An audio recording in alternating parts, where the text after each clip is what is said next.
If you've ever watched a hockey game, I am positive that when a singer goes to sing the Canadian national anthem, you've heard every Canadian in the stadium just starts to belt out the Canadian national anthem to their heart's content. Yet I wonder if we as Canadians truly understand what we're saying when we're singing, such as the True North Strong and Free. Are we really a True North Strong and Free? Do we have sovereignty in there? Do we really control the Arctic? Who else is in the Arctic in the north? Are we the only people there? What is Arctic sovereignty? That is what this presentation is going to look at. Arctic sovereignty, the 5 W's, and spelling out what it means for Canada. In order to understand Arctic sovereignty, one must understand what is sovereignty in general. Simply put, sovereignty is the internationally recognized right to have ownership over land. Therefore, the issue of sovereignty, whether you're in the north or south, does not change. For example, the USA has sovereignty, or the internationally recognized right, to own Florida. Although it would be pretty awesome if Canada could annex Florida, seeing it's really warm weather and we have a lot of Ontarians sticking around there during the winter. Anyways, this is different.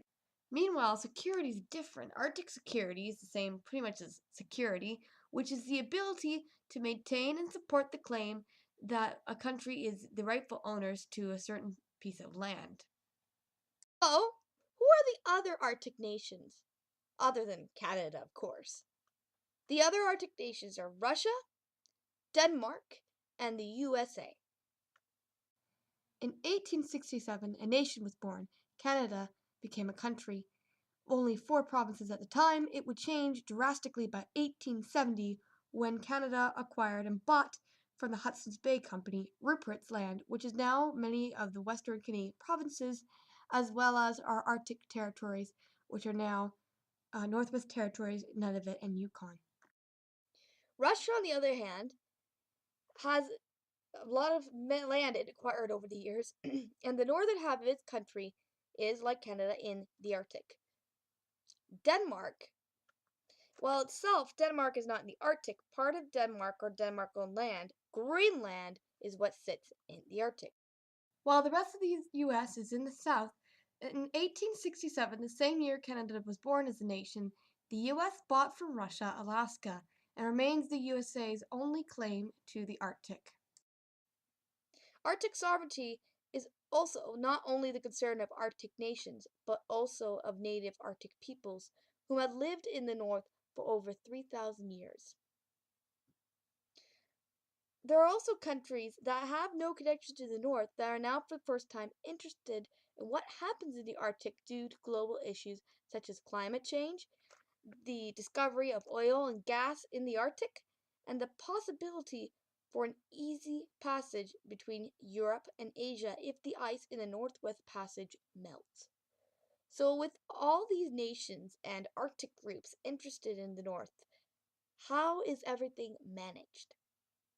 For this presentation, I had the privilege of speaking with Professor P. Whitney Lochinbauer, one of Canada's leading most experts in Arctic studies. One of the things I asked Dr. Lochinbauer was how the Arctic nations and other 8 nations interested in the Arctic and Inuit and Northern people work together in something that is called the Arctic Council. So the Arctic Council is a really innovative organization in international affairs. So in the early 1990s, Canada and other Arctic countries, so not only the countries that have islands or land masses extend up to the Arctic Ocean, but also countries that lie above the Arctic Circle. The 8 Arctic countries decided to get together, and once the Cold War was over, thought that there were opportunities for greater cooperation, particularly to share information relating to environmental science.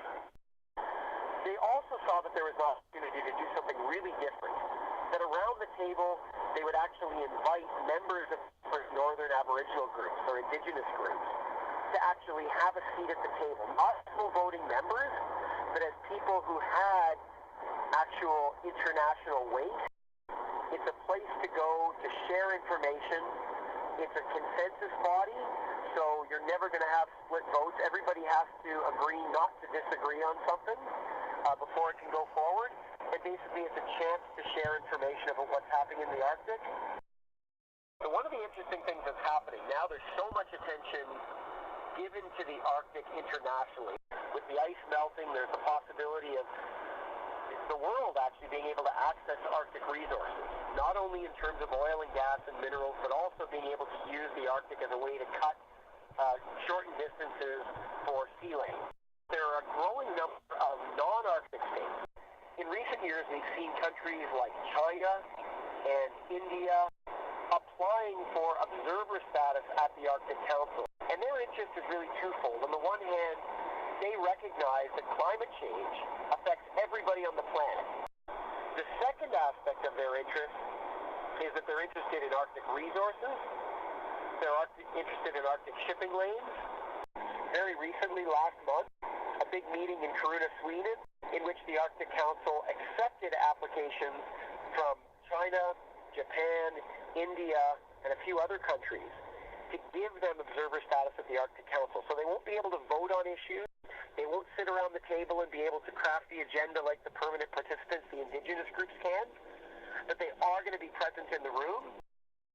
The next question after who, of course, is what? What exactly is Arctic sovereignty? Well, briefly explained earlier, here is a more in-depth answer from Dr. Lockenbauer. Canada as a country, as a state, is recognized by international law that it has the right to control activities within its borders. So Arctic sovereignty is just the same as sovereignty over other parts of Canada. We talk about it like it's different, but it's not. And that's one of the real obstacles that faces Canadians. Now, what people often get confused about is if they mix up the ability to actually have that control, the actions that we actually take, which is different than what sovereignty is, which is the right to control activities within an area. The other issue is an issue of security. When people violate or don't recognize or respect our right to do things within Canada, then we send out the police or we send out the military to go and deal with those issues. So the other issue, of course, is where? Well, clearly it's the Arctic, but where in the Arctic? Unfortunately, with Arctic sovereignty, the different Arctic nations tend to have disputes over who's sovereign over what land.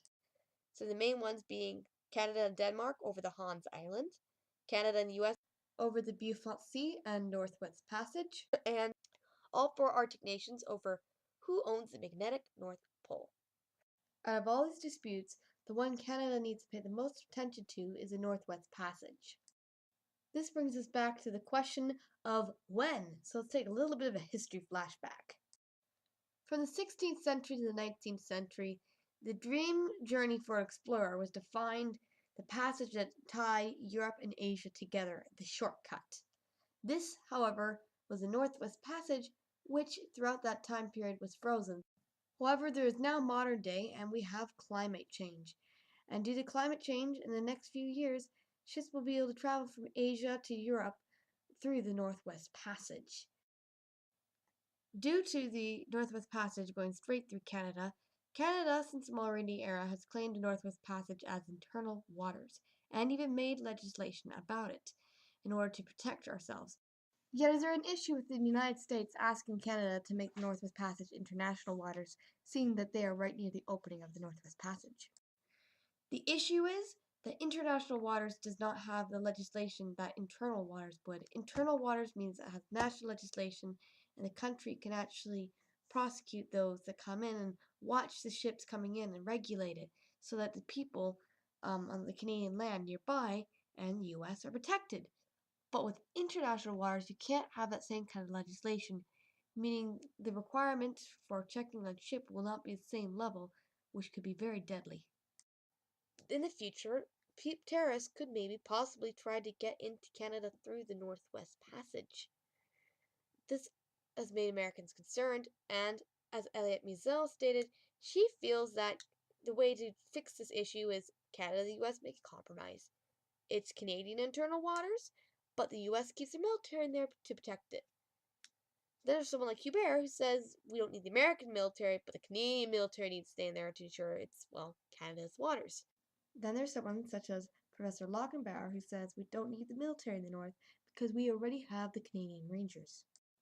Essentially, the Canadian Rangers are a group of volunteer citizens, each living in each different region in all throughout Arctic Canada.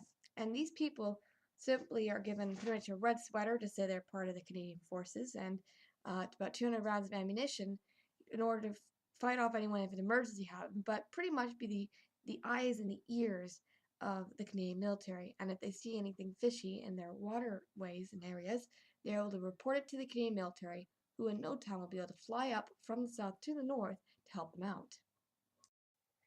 The question is, though, is this good enough?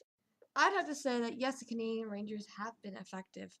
While they might not be of the same standard and high quality as the military, I don't think at this moment there's any really big impending threats or terrorist threats that we need to be concerned about that really require the military. The worst we've had thus far really would be this joke of a time when some people from Norway put on Viking helmets and claimed they were Vikings. Further, the Canadian Rangers have been effective because they are cheap, and for that reason, they have been scrapped out of the budget when we pay our taxes. Because the military, on the other hand, is very expensive to keep up in the north. To conclude, I feel it's appropriate to now use the question of why. Why Arctic sovereignty? Why are we concerned about Arctic sovereignty? Why should Canada be bothered with it? To quote Michael Byers, quote, having a connection to the Arctic is a personal, even emotional experience for Canadians, because the Arctic gets into our hearts and becomes a part of who we are. It has become a part of our national physique, too, unquote. So because of this, of course we're concerned with the Arctic. We have people, Inuit people that have been in the Arctic for thousands of years, so of course we want to protect it. So how do we exactly address it? What do we take away? Again, Michael Byers wrote the book, Who Owns the Arctic? And at the ending of his book, he concluded with the following quote, in the end, the important question isn't who owns the Arctic. It is instead, are we as a country up to the task? Unquote. So it's not Arctic sovereignty we really need to worry about, but Arctic security. Yeah, the world knows that we are an Arctic nation, and they know we have claims about the vast areas we own in the north. But can we maintain the Arctic? Yes, I would say what we're doing right now, the Canadian government's doing is effective. The Canadian Rangers are a true success story in the north. They're cheap, but that is what's kept them around. Yes, the military, oh, maybe we should protect our Arctic better, but right now we don't need the military. There's no real threat in the Arctic, and as Dr. Lockenbauer said, if someone's going to start a war, it's probably not going to be in the north. Further, the Arctic Council has become a successful way for not only Arctic nations to get together and the people that live there, like the Inuit people, to chat about what's happening up there, but for the other countries, because the Arctic's not just for Canada and the North, but even for the rest of the world. Here are some final thoughts of Dr. Lockenbauer, and why Dr. Lockenbauer thinks other countries should be in the Arctic Council. This is a way of these countries saying, we are part of this process, must be part of this discussion in term, because the Arctic does not just belong to the Arctic states, it belongs to the entire planet.